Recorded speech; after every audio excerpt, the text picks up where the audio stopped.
আলহামদুলিল্লাহ।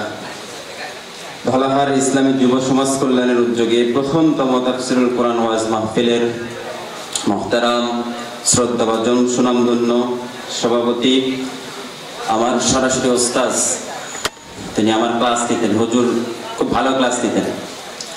হুজুর যেগুলো ক্লাসে পড়াইতেন সেগুলো বাড়িতে গিয়ে আর পড়া লাগতো না, ক্লাসেই পড়া হয়ে যেত।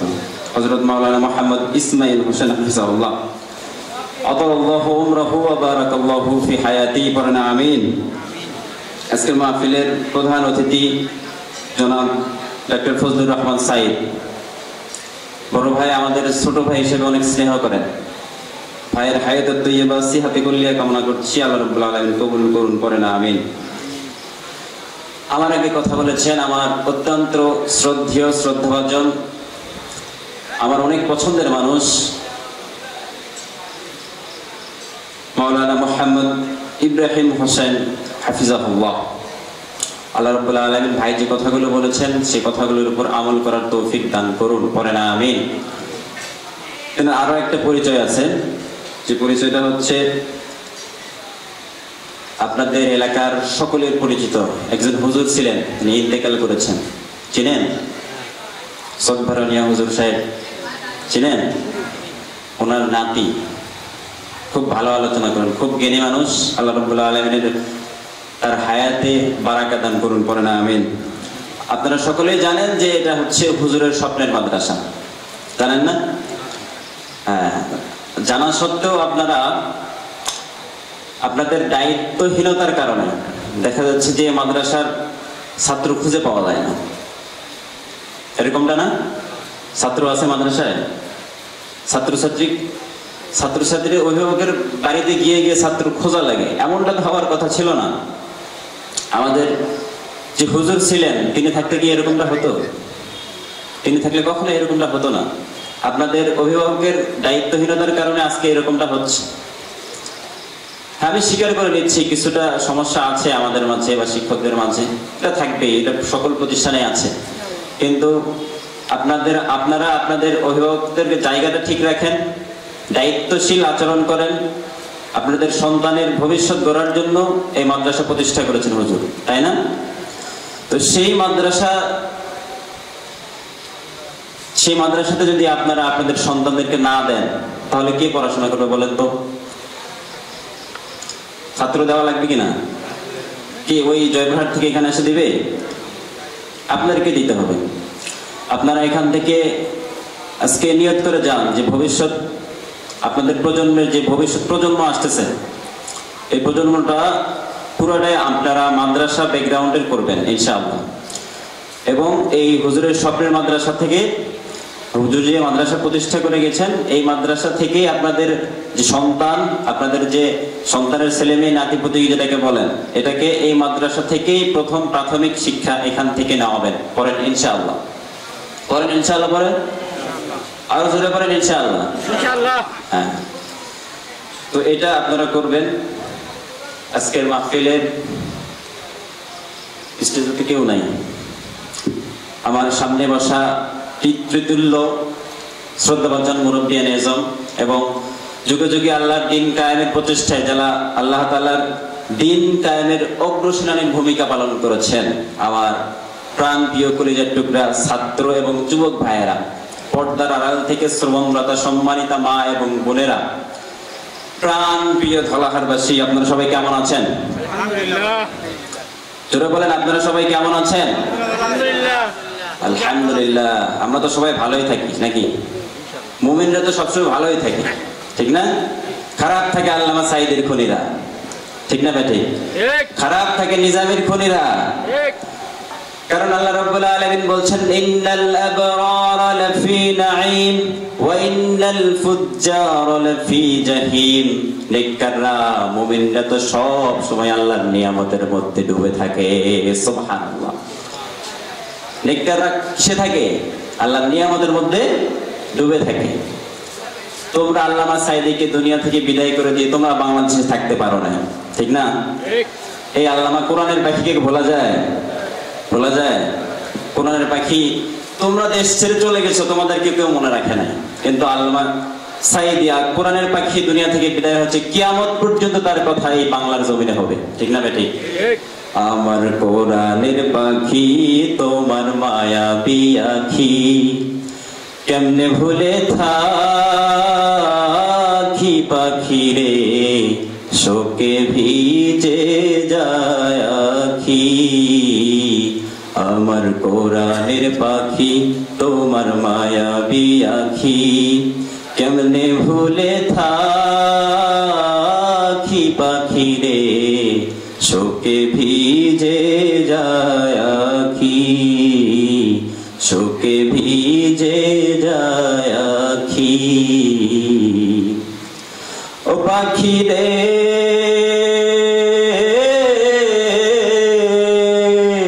আল কোরআনের পাখি তুমি বৈশামিনার চূড়ে, গান শোনাইতে পাখি তুমি, গান শোনাইতে পাখি তুমি, কত মধুর সুরে পাখি রে, শোকে ভিজে যায় আখি। আমার কোরআনের পাখি তোমার মায়াবী আখি, কেমনে ভুলে থাকি পাখি রে, শোকে ভিজে যায় আখি। গান শোনাইতে পাখি তুমি সকাল দুপুর সাথে, হৃদয় দিয়ে শুনতো সবাই, হৃদয় দিয়ে শুনতো সবাই, শত কাজের মাঝে পাখি রে, শোকে ভিজে যায় আখি, শোকে ভিজে যায় আখি। আল্লামা সাইদের জন্য আমরা সকলে দোয়া করি, আল্লামাকে আল্লাহ তাআলা যেন জান্নাতুল ফেরদাউস নসিব করেন, পড়েন আমিন। আজকের মাহফিলে আপনারা আসছেন যে কিতাব থেকে কথা শোনার জন্য, সেই কিতাবের নামটা কি বলেন তো?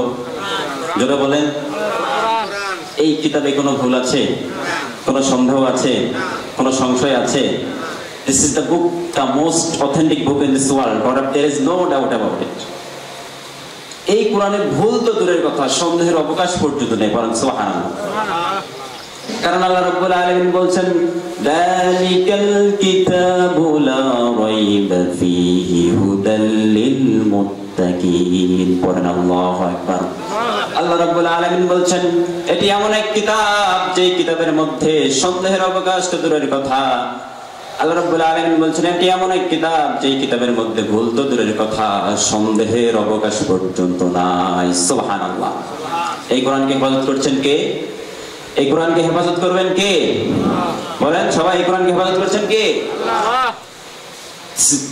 আল্লাহ তাআলা বলছেন যে ইন্না নাহনু নাযালনা যিকরা ওয়া ইন্না লাহু লাহাফিজুন। বলেন সুবহানাল্লাহ।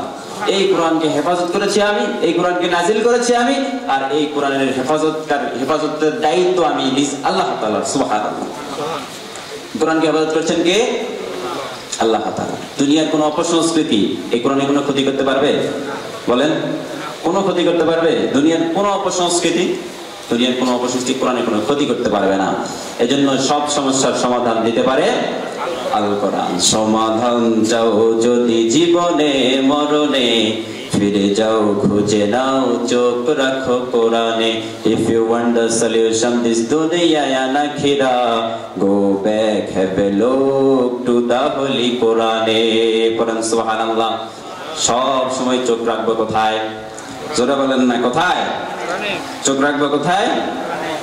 এই কোরআনকে আমরা আজকে অনুরোধের জায়গায় রেখেছি, আদর্শের জায়গায় নিয়ে যেতে পারি নাই। আদর্শের জায়গায় যদি নিয়ে যেতে পারতাম, তাহলে এই বাংলাদেশের সমস্ত অন্যায় কাজগুলোকে অর্ডার দিয়ে বন্ধ করে দেওয়া যেত। আমরা সেই জায়গায় নিয়ে যেতে পারি না। সেই জায়গাটা কোনটা? ওই যে পার্লামেন্ট, ওই যে বঙ্গভবন, ওই যে সেক্রেটারিয়েট, সেখানে যদি আমরা এই কোরআনকে নিয়ে যেতে পারি, তাহলে এই বাংলাদেশের যত আকাম কুকাম অন্যায় কাজগুলো আছে সেগুলোকে অর্ডার দিয়ে দিয়ে বন্ধ করা সম্ভব, ঠিক কিনা? এগুলোকে বন্ধ করতে হলে আমাদেরকে কি করতে হবে? আগামীর কোরআনকে সংসদে নিয়ে যেতে হবে, তাই না? 1971 সাল থেকে 2025 সাল পর্যন্ত বহু শাসন আপনারা দেখেছেন। বাকি আছে কোনটা? বাকি আছে কোনটা? একটা মাত্র বাকি আছে, কোরআনের শাসন।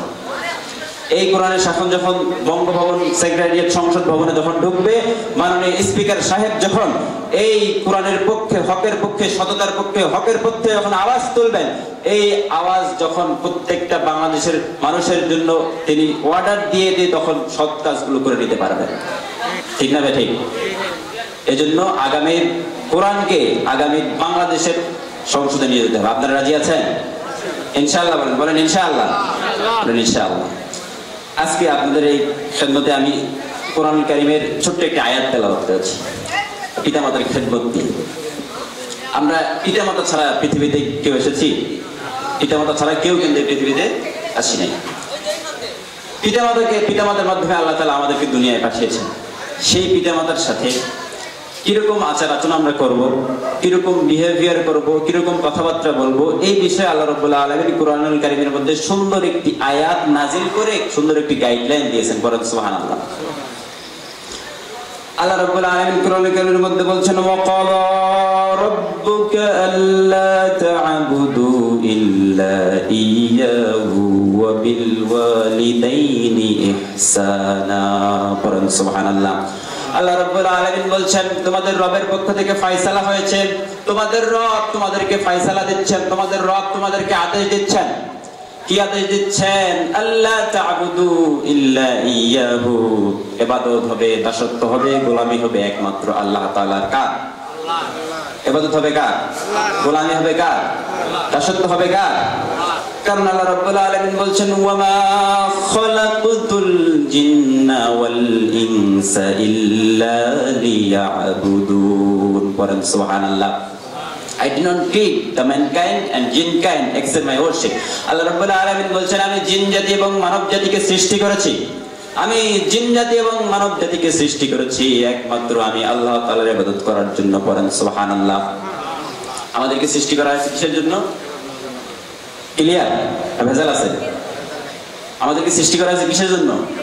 আল্লাহ তাআলার ইবাদত করার জন্য, আমাদেরকে এবং জিন জাতিকে। জিন জাতি আছে না নাই? বিশ্বাস করেন? ওনাকে এগুলো বিশ্বাস করতে চায় না, জিন ভূত নামে কিছু হয় না। আসলে কি আল্লাহ রাব্বুল আলামিন নিজে বলছেন যে আমি জিন জাতিকে এবং মানব জাতিকে সৃষ্টি করেছি একমাত্র আমি আল্লাহ তাআলার ইবাদত করার জন্য। সুবহানাল্লাহ।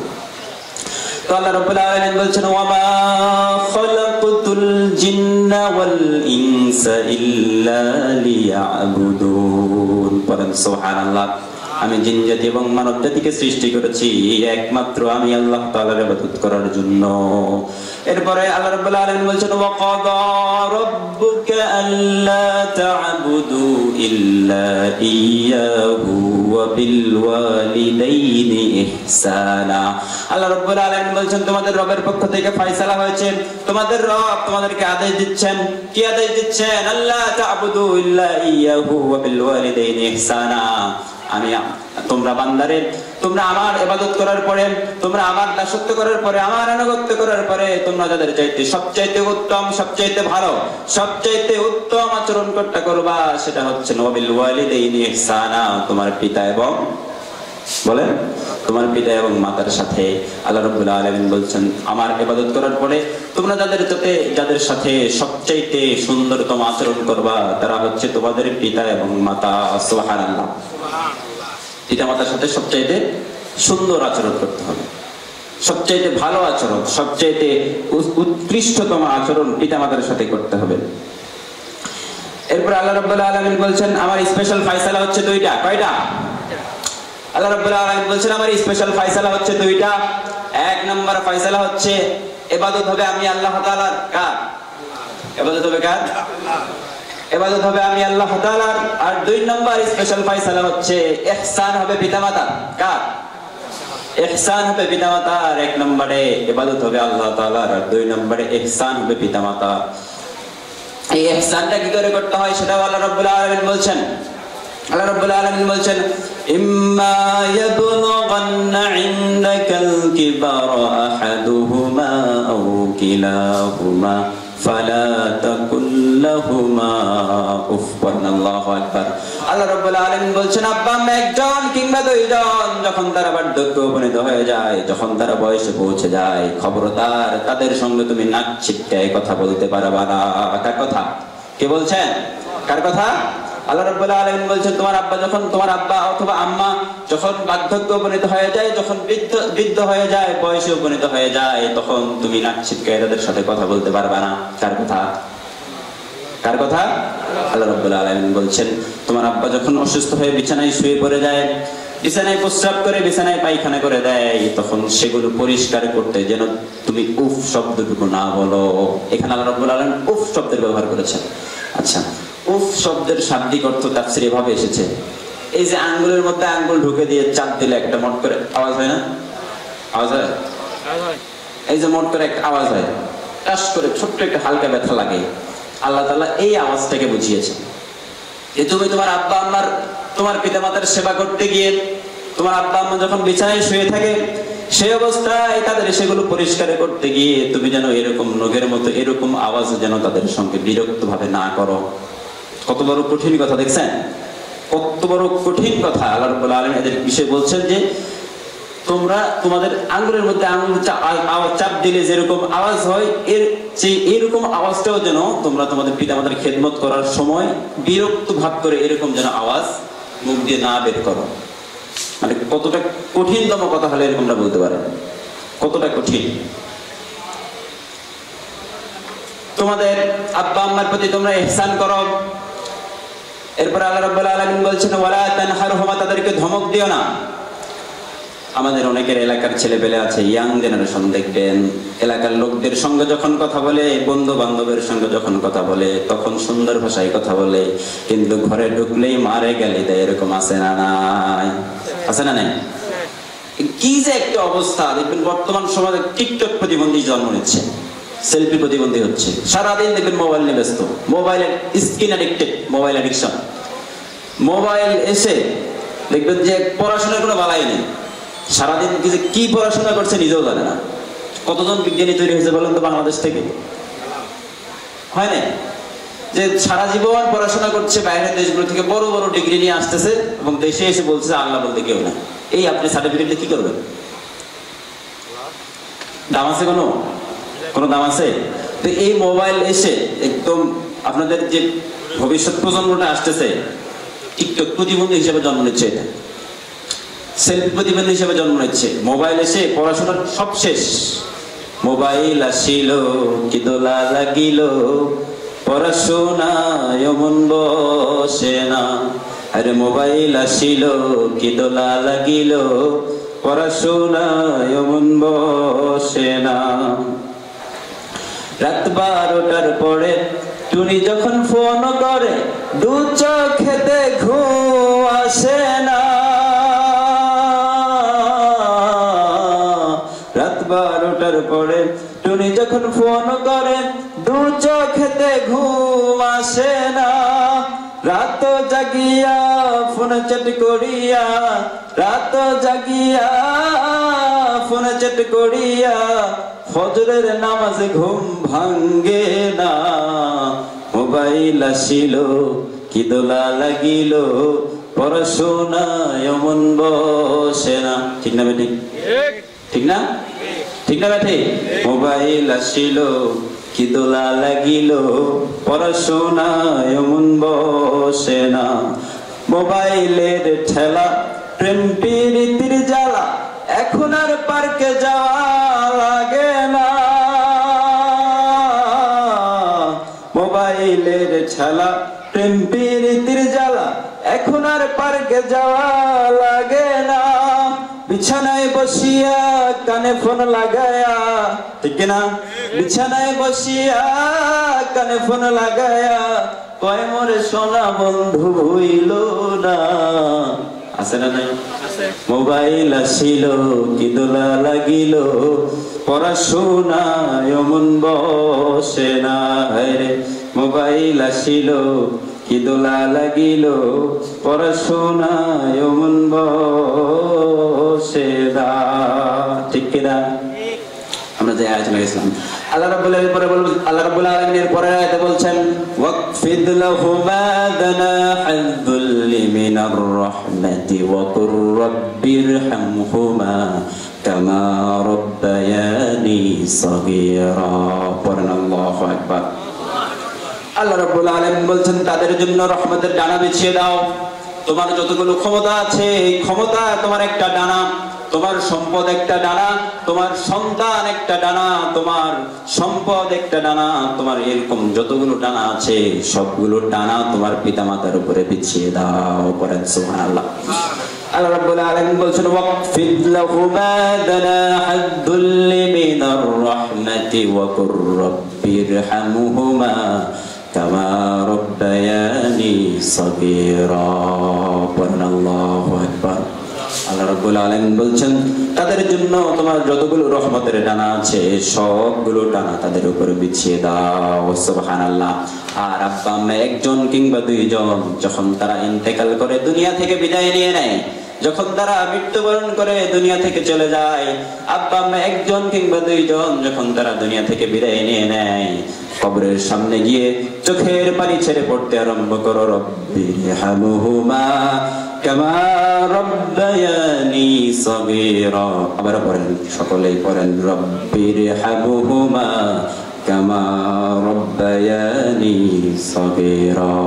ও আল্লাহ, ছোট্টবেলায় আমার আব্বা আম্মা যেমন আদর দিয়ে সোহাগ দিয়ে কাছে টেনে নিয়েছে, কিয়ামতের দিন কবরের মধ্যে তুমি আমার আব্বা আম্মার আদর দিয়ে কাছে টেনে নিও। সুবহানাল্লাহ।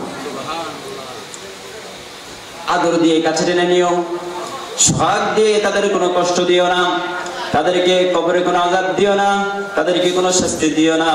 ছোট্টবেলায় আব্বা আম্মা আমার যেমনি কষ্ট করে মানুষ করেছে, সুন্দরভাবে লালন পালন করেছে, সেভাবে তুমি আমার আব্বা আম্মার লালন পালন করো। সুবহানাল্লাহ। এভাবে দোয়া করো। কি করা?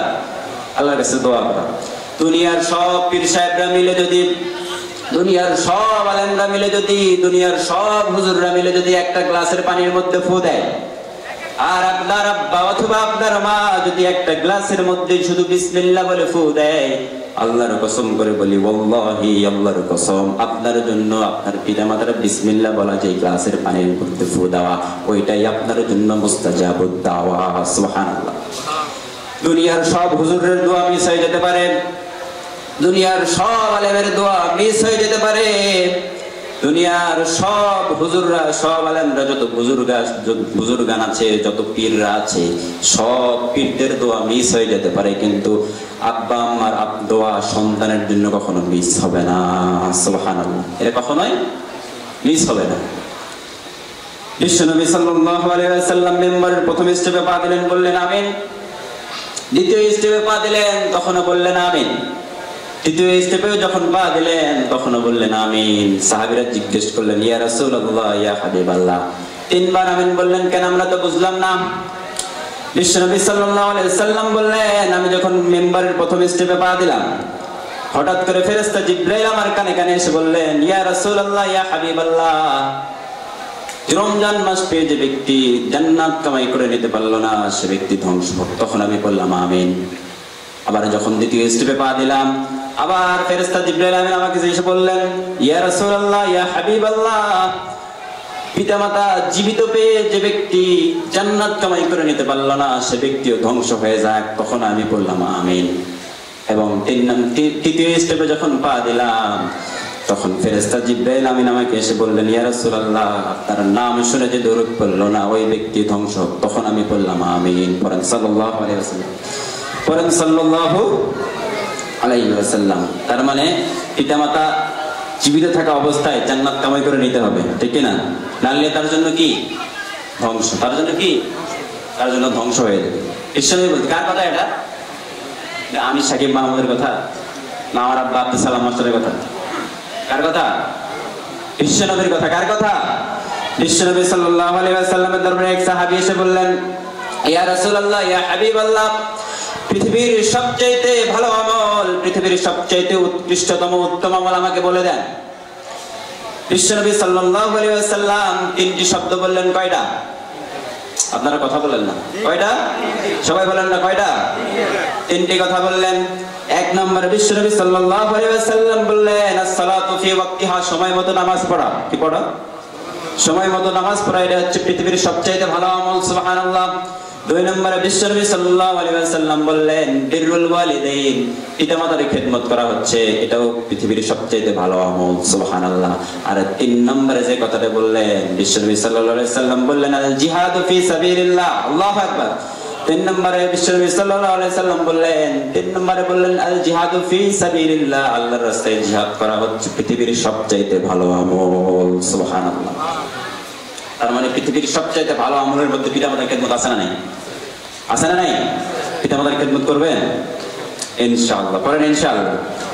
এরপরে এক সাহাবী বিশ্বনবীর দরবারে এসে বললেন আস্তাজিনুকাল জিহাদ ইয়া রাসূলুল্লাহ ইয়া হাবিবাল্লাহ, আমি জিহাদে যেতে চাই, অনুমতি দেন। বিশ্বনবী সাল্লাল্লাহু আলাইহি ওয়াসাল্লাম বললেন আহায়াতুল উম্মু বা আহায়াতুল ওয়ালাদু, তোমার ঘরে তোমার পিতামাতা বেঁচে আছে কিনা? তখন সাহাবী বললেন নাআম, আমার ঘরে আমার মা বেঁচে আছে।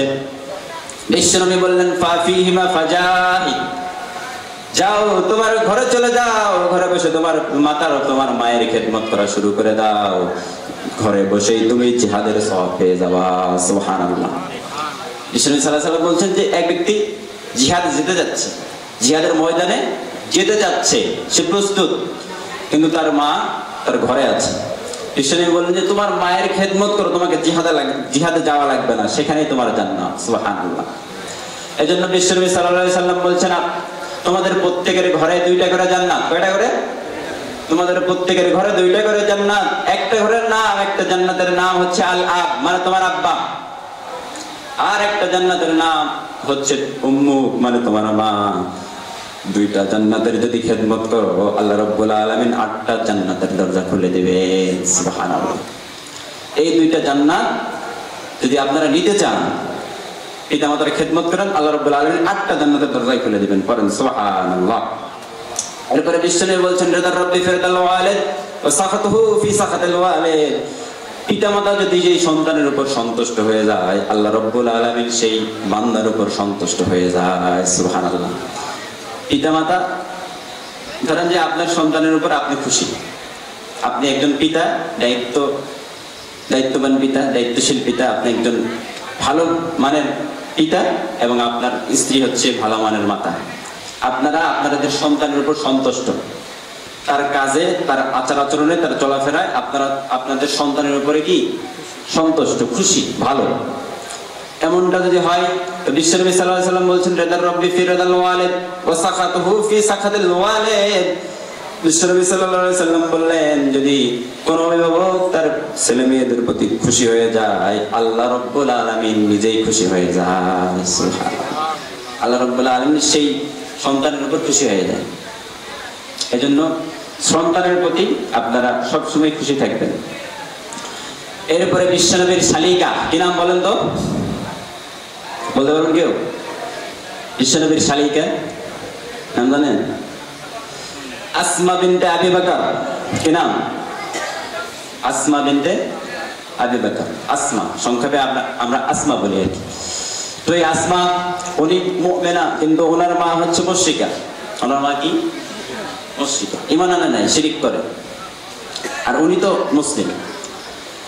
তো বিশ্বনবীর শালিকা বিশ্বনবীর দরবারে গিয়ে বলেন ইয়া রাসূলুল্লাহ ইয়া হাবিবাল্লাহ, আমি তো মুমিনা, আমার মা তো মুশরিকা, এখন আমার মায়ের সঙ্গে ভালো আচরণ করব না খারাপ আচরণ করব? বিশ্বনবী সাল্লাল্লাহু আলাইহি ওয়াসাল্লাম বললেন খবরদার, সে মুমিনা হোক কিংবা মুসলিমা হোক কিংবা মুসলিমা হোক কিংবা মুশরিকা হোক, হাজার হলেও তোমার মা, কখনোই খারাপ ব্যবহার করা যাবে না, কখনোই খারাপ ব্যবহার করা যাবে না।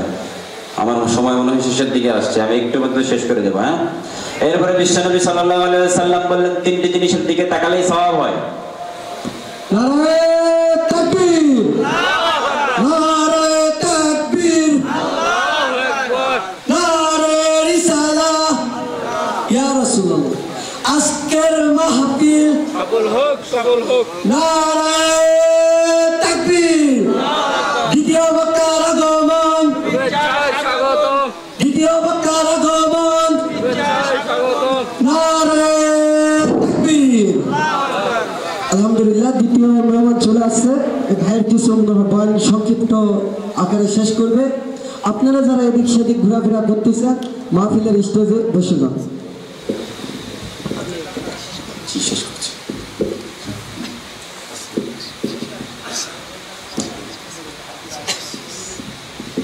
বলছিলাম তিনটি জিনিসের দিকে তাকালে সওয়াব হয়। কয়টি জিনিসের দিকে? বিশ্বনবী সাল্লাল্লাহু আলাইহি সাল্লাম বললেন তিনটি জিনিসের দিকে তাকালে সওয়াব হয়। এক নম্বরে বিশ্বনবী সাল্লাল্লাহু আলাইহি সাল্লাম বললেন নাযরু ইলাল কুরআন, কোরআনের দিকে তাকালে সওয়াব। আল্লাহু আকবার। দুই নম্বরে বিশ্বনবী সাল্লাল্লাহু আলাইহি সাল্লাম বললেন নাযরু ইলাল কাবা, কাবার দিকে তাকালে সওয়াব হয়। তিন নম্বরে বিশ্বনবী সাল্লাল্লাহু আলাইহি সাল্লাম বললেন নাযরু ইলা ওয়াজহিল ওয়ালিদাইন, পিতামাতার দিকে কেউ যদি রহমতের নজরে একবার তাকায় কবুল হজের সওয়াব দিয়ে দেয়। সুবহানাল্লাহ। পিতামাতার উপরে যদি কেউ রহমতের নজরে একবার তাকায় কবুল হজের সওয়াব হয়ে যায়। এজন্য ইসলাম বলেন তোমাদের মায়ের পায়ের নিচেই তোমাদের জান্নাত। আল্লাহু আকবার। এই পৃথিবীর সকল পুরুষ মানুষের পায়ের নিচে থাকে ধুলার মাটি আর জুতা, কিন্তু এই পৃথিবীর এক একটা মায়ের পায়ের নিচে থাকে তাদের ছেলে মেয়েদের জান্নাত। সুবহানাল্লাহ। ওগো মা তুমি এই ধরনের শ্রেষ্ঠ নিয়ামত, তোমারই পদতলে রয়েছে জান্নাত। ওগো মা তুমি এই ধরনের শ্রেষ্ঠ নিয়ামত, তোমারই পদতলে রয়েছে জান্নাত। পড়েন সুবহানাল্লাহ। আমি শেষ করছি। আমি আপনাদের এলাকার সন্তান, এই এলাকায় আমার বাড়ি, এই মাদ্রাসা থেকে পড়াশোনা করা, এখান থেকে ধলাহার মাদ্রাসা থেকে এখান থেকে দাখিল দেওয়া, এখন পড়াশোনা করছি ইসলামী বিশ্ববিদ্যালয় কুষ্টিয়াতে। আপনারা সকলেই দোয়া করবেন আল্লাহ রাব্বুল আলামিন যেন হক্কানি আলেম হওয়ার তৌফিক দান করেন। পড়েন আমিন।